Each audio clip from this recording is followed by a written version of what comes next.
이스라엘의 그 민족의 포로 생활을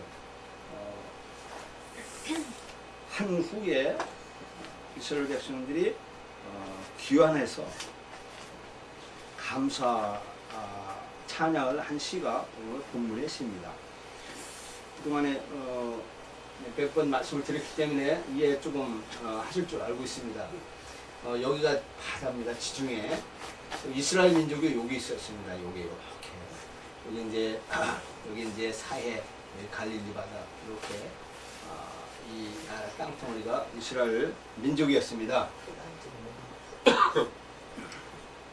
여기 이집트예요. 애굽으로 430년 동안 종살이 하다가 하나님이 이 이스라엘 민족을 이렇게 여기서 한 40년 동안 광야에서 고생하다가 이 나라를 차지했습니다. 다시 이 나라 와서 살다가 죄악을 범했지요. 이스라엘 백성들이 하나님을 떠나고 온갖 죄악을 범하니까 하나님이 이 이스라엘 민족을 여기 있는 바벨론이라는 큰 민족, 이 민족이 여기 와서 쳐들어와서 여기를 아주 대파했습니다. 이스라엘 민족이 대파당했어요. 대파당해서 포로로 전부 끌고 갔습니다. 여기 와서 여기서 70년 동안 포로 생활을 한 겁니다.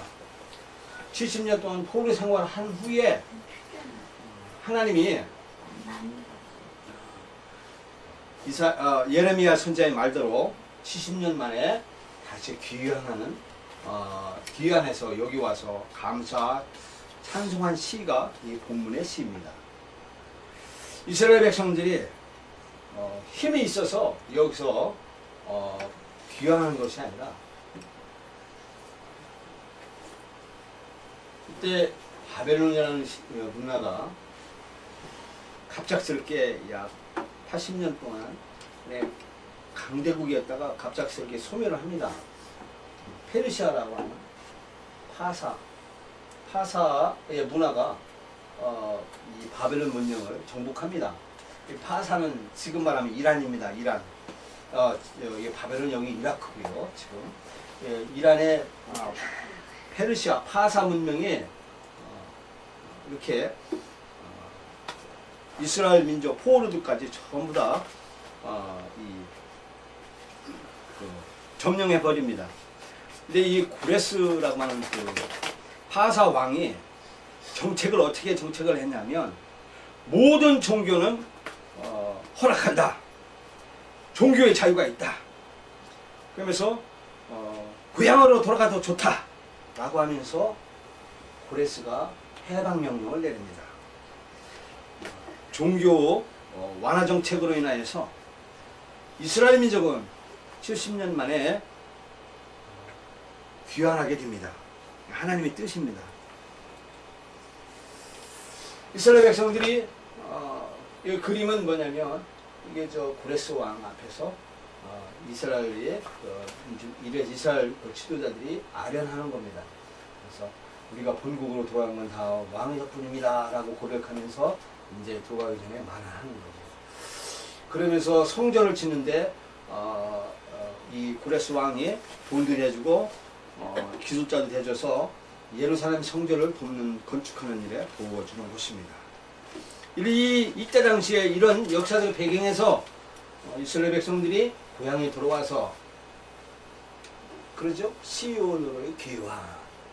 여기서 이스라엘 백성들이 귀환을 합니다. 귀환을 해서 여기서 나라를 구성하고 삶을 살지요. 우리가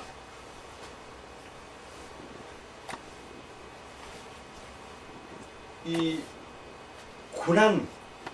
고난을 당하면 힘이 없어집니다. 나약해집니다. 그리고 좌절하게 됩니다. 근데 누군가 나를 좀 도와주면 그게 힘이 불쑥불쑥 솟아납니다.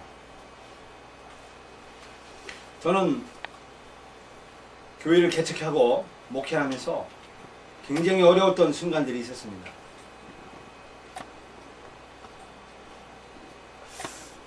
장인어른의 기초수급비 30만 원 가지고 거의 1년을 버틴 경우가 있었습니다. 그때 다른 교회에서, 큰 교회에서 10만 원을 저에게 보내줄 때 저희는 그게 엄청난 힘이 되었어요. 이 주탁동기라는 고사성어가 있습니다.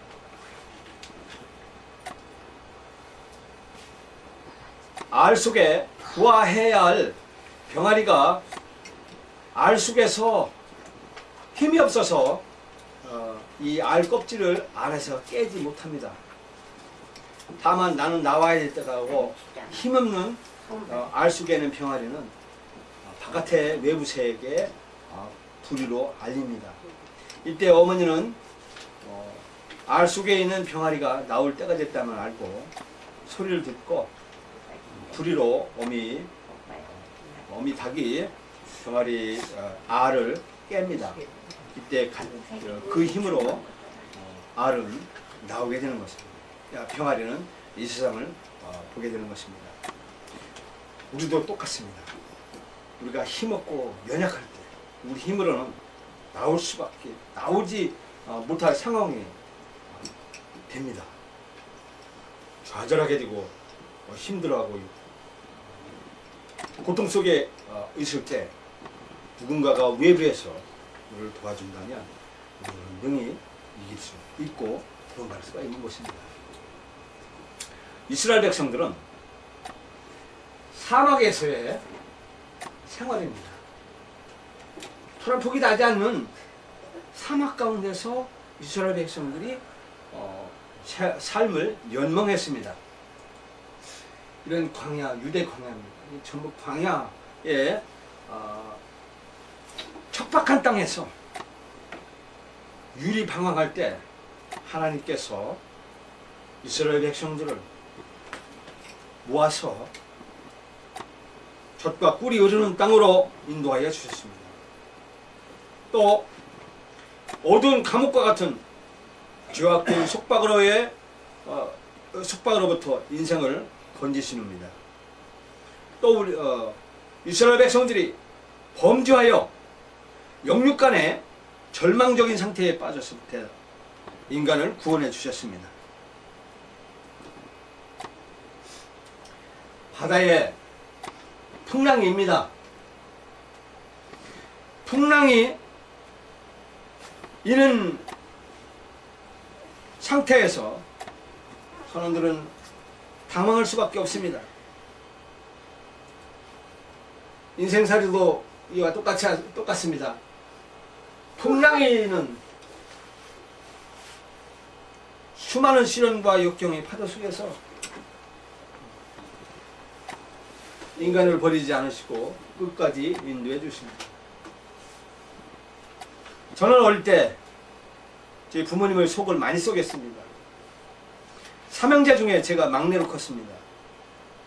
우리 어머님은 온갖 풍상, 풍랑을 다 겪으셨습니다. 바람 잘 날이 없으셨습니다. 그 인생의 풍랑에 의지할 뿐, 그거는 하나님께 부르짖는 것입니다.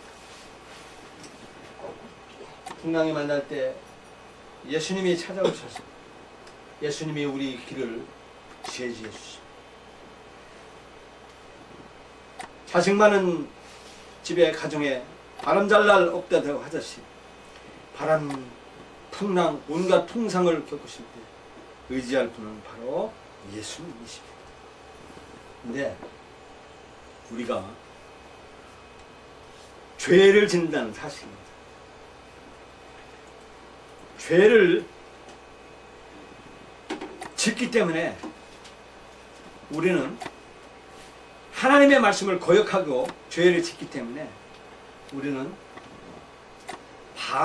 우리가 반응이 어떻게 나타나냐면 나 같은 죄인인데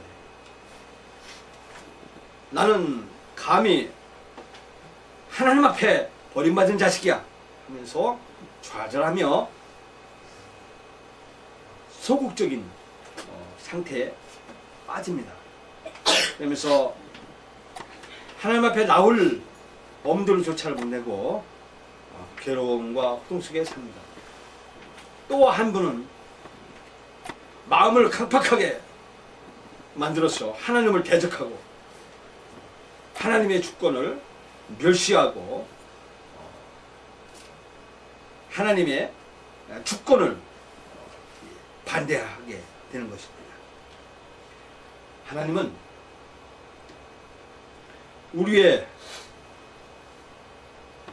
일거수일투족의 삶을 보고 계신다는 사실입니다. 그리고 공의와 진리로 반드시 다스리신다는 것입니다. 악한 자들은 반드시 악한 자의 땅을 하나님이 건조케 하시고 소산이 없게 하신다는 것입니다. 그런데 선한 사람들은 땅에 좋지 않았지만 하나님을 의지하며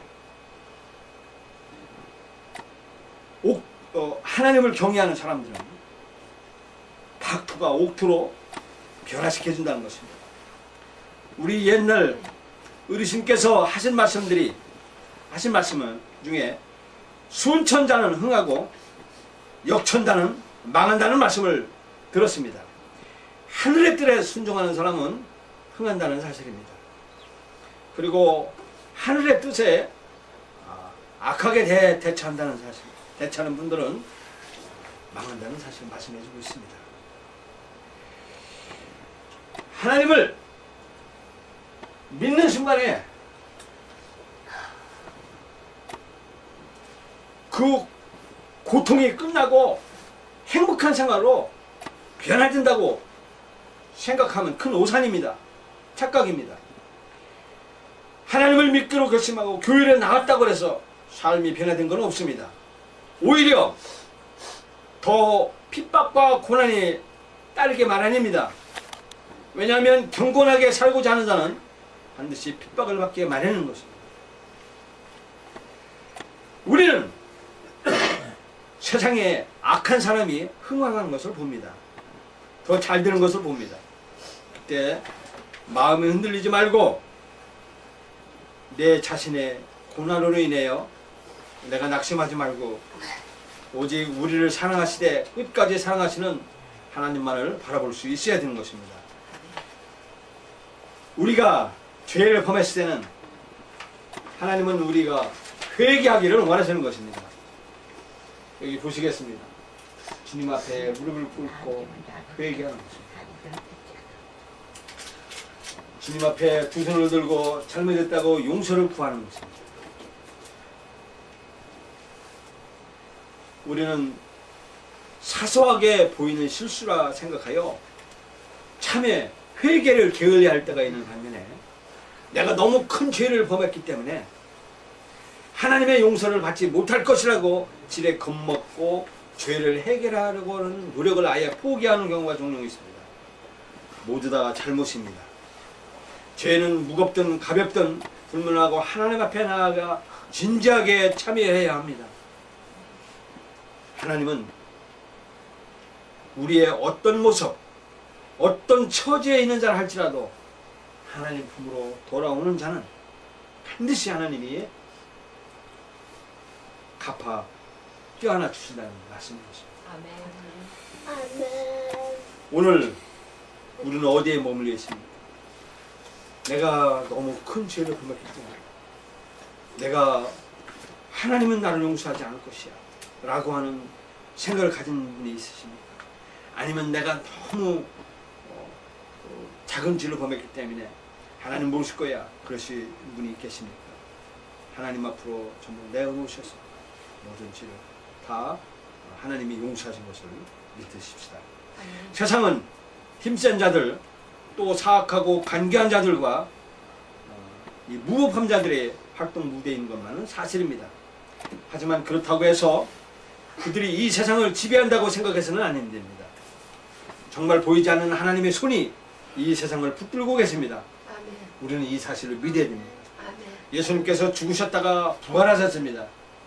죽음의 문을 열고 다시 살아나오셨습니다. 이 세상에 나오셨습니다. 그래서 이 세상의 불의를 용납지 않으셨습니다. 그리고 우리 모든 사람들을 보는 앞에 정의롭고 진리이신 예수 그리스도가 나타나셔서 우리를 모두 구원하신다는 사실입니다. 우리는 예수님을 잘 믿으시고 그 예수님 앞에 나와 예수님을 주인으로 모셔서 어떠한 형편에 있다든지 어떠한 죄악의 큰 바위덩어리가 나를 가르친다고 하면서 그 모든 것을 다 주님 앞에 내어놓으십시오. 수고하고 무거운 짐진 자들아 내가 너희를 평안하게 하리라 쉬게 하리라고 했습니다. 아무리 큰 짐을 예수님 앞에 내어놓으십시오. 그리고 돌아갈 때는 예수님과 기쁨으로 손을 잡고 돌아가는 여러분과 저가 되기를 예수님의 이름으로 축원합니다.